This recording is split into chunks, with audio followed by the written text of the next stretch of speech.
Salam sejahtera Malaysia, denyut nadi suara rakyat bergema di channel ini. Jangan lupa tekan butang subscribe, like dan share. Malaysia kita punya, cintai Malaysiaku, kita jaga kita.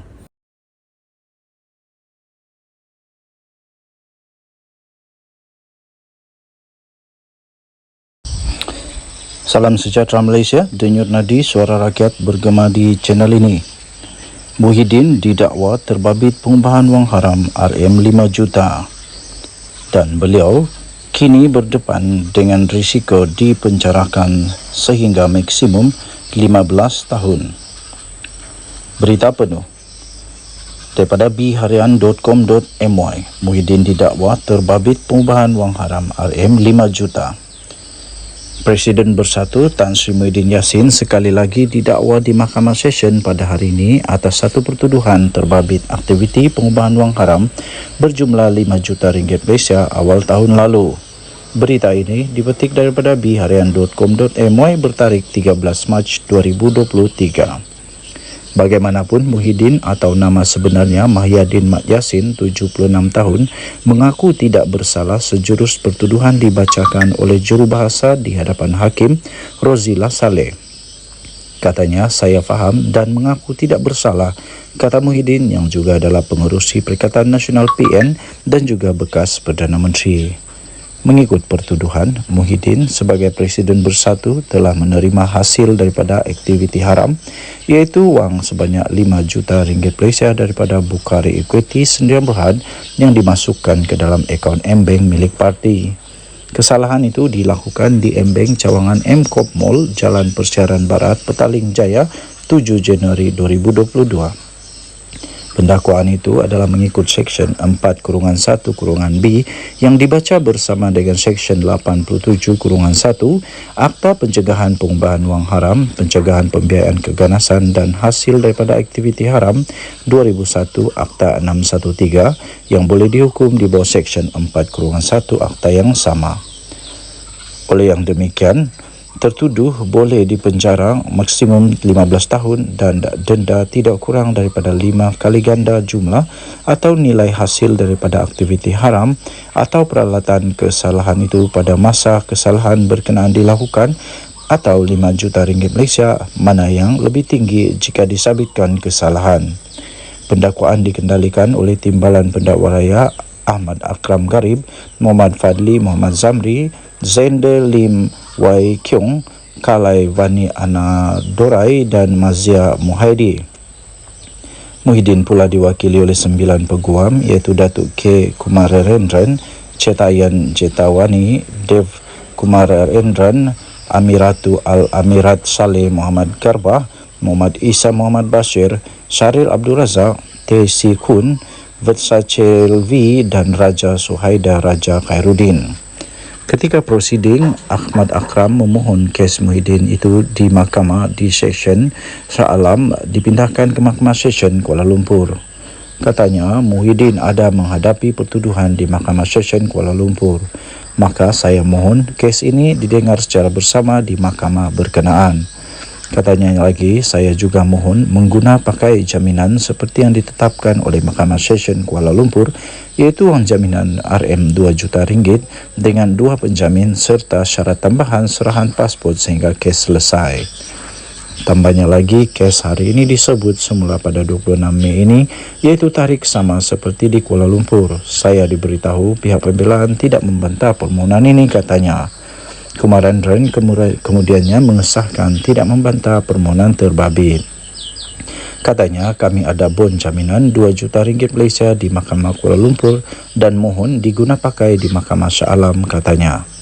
Hakim membenarkan permohonan dibuat pendakwaan termasuk sebutan semula kes Mahkamah Kuala Lumpur pada 26 Mei ini, namun menegaskan satu lagi bon jaminan perlu ditandatangani kerana nombor kes berlainan. Pada Jumaat yang lalu, Muhyiddin yang juga ahli Parlimen Paguh mengaku tidak bersalah atas 6 pertuduhan membabitkan 4 kerana menggunakan kedudukan mendapatkan rasuah sebanyak 232.5 juta dan 2 kesalahan pengubahan wang haram berjumlah 195 juta ringgit.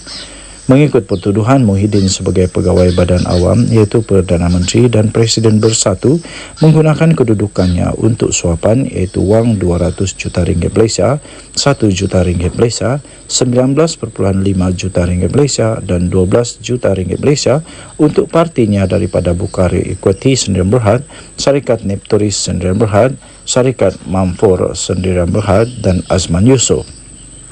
Muhyiddin juga didakwa sebagai Presiden bersatu menerima wang sebanyak 120 juta ringgit Malaysia dan 75 juta ringgit Malaysia hasil daripada aktiviti haram daripada Bukhari Equity Sdn Bhd yang dimasukkan ke dalam akaun CIMB Bank milik parti.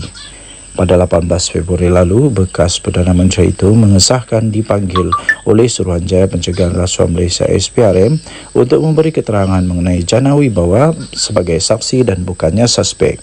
Bagaimanapun sehari kemudian SPRM mengesahkan Muhyiddin yang juga ahli Parlimen Paguh adalah antara suspek yang disiasat berhubung kes berkenaan dan siasatan ke atasnya masih diteruskan.